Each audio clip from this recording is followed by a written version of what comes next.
Educational Vande Mataram channel में आप सभी का स्वागत है। सीटेट 2023 की परीक्षा 20 अगस्त 2023 को संपन्न हुई है।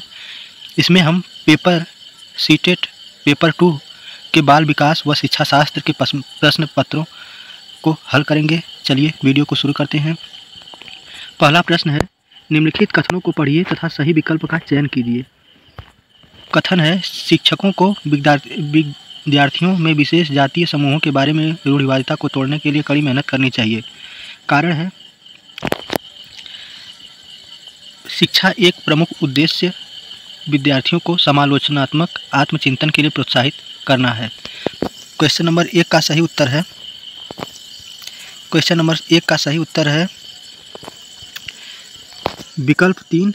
ए और आर दोनों सही हैं। आर ए की सही व्याख्या करता है।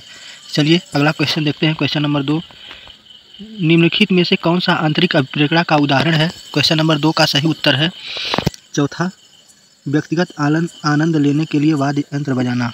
अगला क्वेश्चन है, निम्नलिखित कथन में विकास के सिद्धांत को दर्शाया गया है।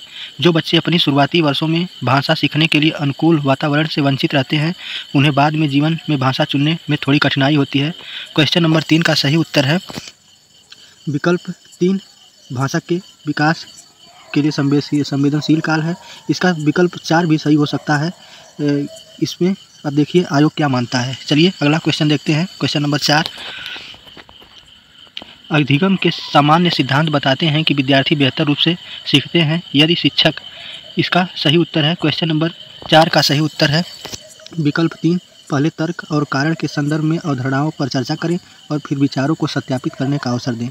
चलिए अगला प्रश्न देखते हैं। क्वेश्चन नंबर 5, एक शिक्षिका अपने विद्यार्थियों को अधिसंज्ञानात्मक कौशल विकसित करने में मदद करना चाहती है। निम्नलिखित में से कौन सी रणनीति सबसे प्रभावी होगी।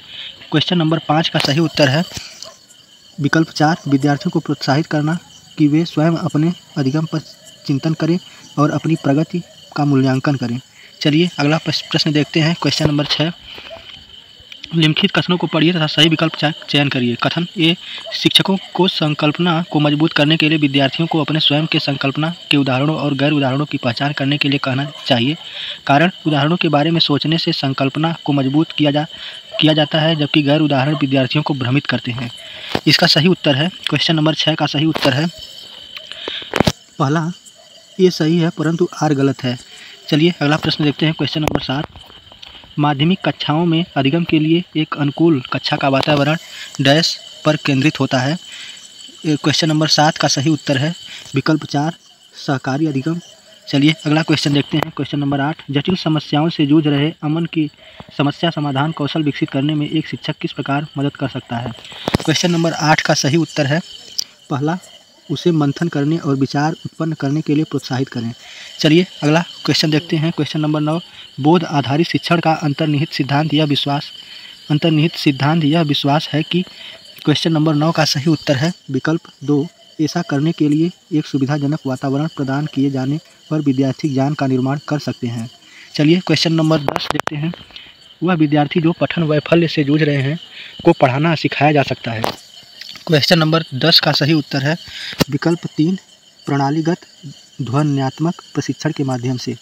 अगला क्वेश्चन देखते हैं। क्वेश्चन नंबर 11, निम्नलिखित में से कौन सा समूह उन विशिष्टताओं का सही ढंग से उल्लेख करता है जो प्रतिभाशाली विद्यार्थियों और कक्षा में अन्य विद्यार्थियों के बीच आमतौर पर भिन्न होते हैं।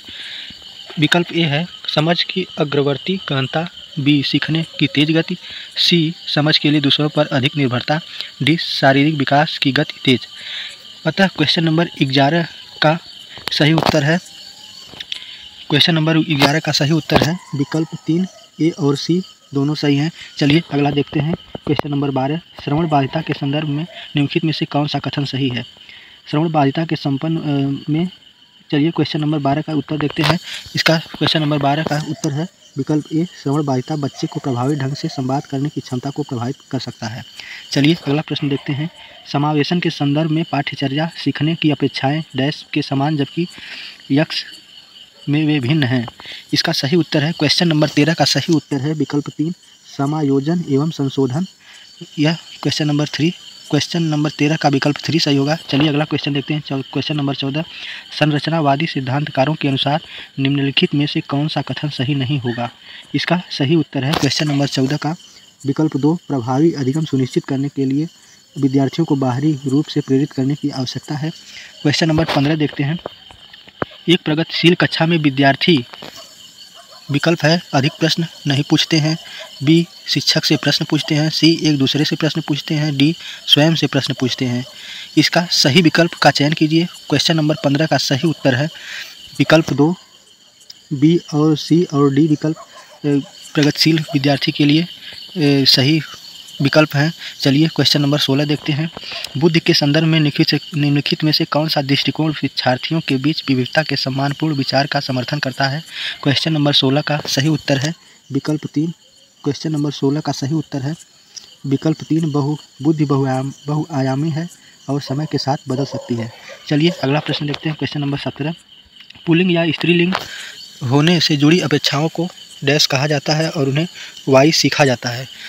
क्वेश्चन नंबर 17 का सही उत्तर है पहला, जेंडर की भूमिकाएं बाल्यावस्था की सभी अवस्थाओं से लेकर वयस्कावस्था में भी रहती हैं। क्वेश्चन नंबर 18 देखते हैं। चलिए क्वेश्चन नंबर 18 में लॉरेंस कोहलबर्ग के सिद्धांत की आलोचना कैरल गिलिगन द्वारा क्या दी गई है। क्वेश्चन नंबर 18 का सही उत्तर है पहला, नैतिक तर्क में लैंगिक विभिन्नताओं की उपेक्षा करने के लिए की गई है। चलिए अगला प्रश्न देखते हैं। Question number 19। निम्न में से किसने सामान्य बुद्धि की अवधारणा की आलोचना की और बुद्धि का एक वैकल्पिक सिद्धांत प्रस्तावित किया। क्वेश्चन नंबर 19 का सही उत्तर है विकल्प 4, हावर्ड गार्डनर। अगला क्वेश्चन देखते हैं। Question number 20। समावेशी शिक्षा में क्या शामिल है। समावेशी शिक्षा क्वेश्चन नंबर 20 का उत्तर होगा विकल्प 3, व्यक्तिगत अंतरों की पहचान के परिणाम स्वरूप पाठ्यचर्या में लचीलापन। Question number 21। समालोचनात्मक चिंतन में प्रमाण की क्या भूमिका होती है। क्वेश्चन नंबर 21 का सही उत्तर है विकल्प ए, प्रमाण का तार्किक और सुनियोजित रूप से मूल्यांकन किया जाना चाहिए। क्वेश्चन नंबर 22 निम्नलिखित में से कौन सा प्रश्न बच्चों के समालोचनात्मक व रचनात्मक चिंतन को बढ़ावा देता है। इसका क्वेश्चन नंबर 22 का सही उत्तर है विकल्प ए, पानी के बचाव के लिए सबसे अच्छा तरीका कौन सा हो सकता है और क्यों। क्वेश्चन नंबर 23 देखते हैं। निम्नलिखित कथनों को पढ़िए तथा सही विकल्प का चयन कीजिए। कथन है बच्चों में संज्ञानात्मक विकास पर भाषा के प्रभाव पर जीन पियाजे और लेव वायोगोस्की के दृष्टिकोण में भिन्नता है। कारण खोज अधिगम शिक्षक अवसर प्रदान करता है और विद्यार्थी स्वयं जानकारी प्राप्त करने के लिए उन्मुख होते हैं। क्वेश्चन नंबर 23 का सही उत्तर है विकल्प 4, ए और आर दोनों सही हैं परंतु आर ए की सही व्याख्या नहीं करता है।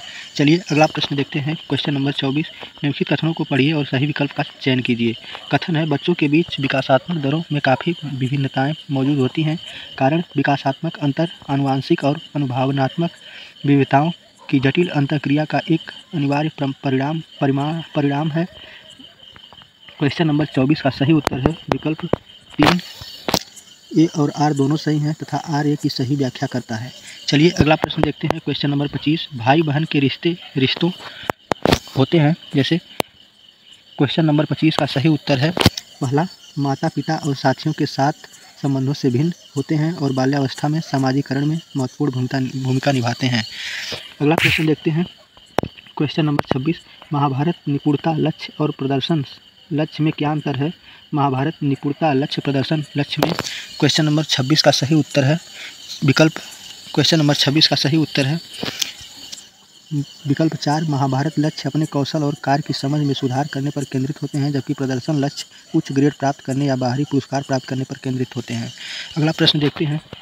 Question number 27। निम्नलिखित में से कौन सी पियाजे के संज्ञानात्मक विकास के सिद्धांत की सीमा है। इसका सही उत्तर है क्वेश्चन नंबर 27 का सही उत्तर है विकल्प 3, यह संज्ञानात्मक विकास पर संस्कृति और सामाजिक कारकों के प्रभाव को ध्यान में नहीं रखता है। चलिए अगला प्रश्न देखते हैं। Question number 28। पियाजे के अनुसार गुणात्मक रूप से 4 विभिन्न अवस्थाएं हैं। क्वेश्चन नंबर 28 का सही उत्तर है विकल्प 3, बच्चों के विकास में सार्वभौमिक पैटर्नों का प्रतिनिधित्व करती है। चलिए अगला प्रश्न देखते हैं। Question number 29। लेव वायोगोस्की का मानना था कि विकास क्वेश्चन नंबर 29 का सही उत्तर है विकल्प 3, सीधे सामाजिक संपर्क के परिणाम से होता है।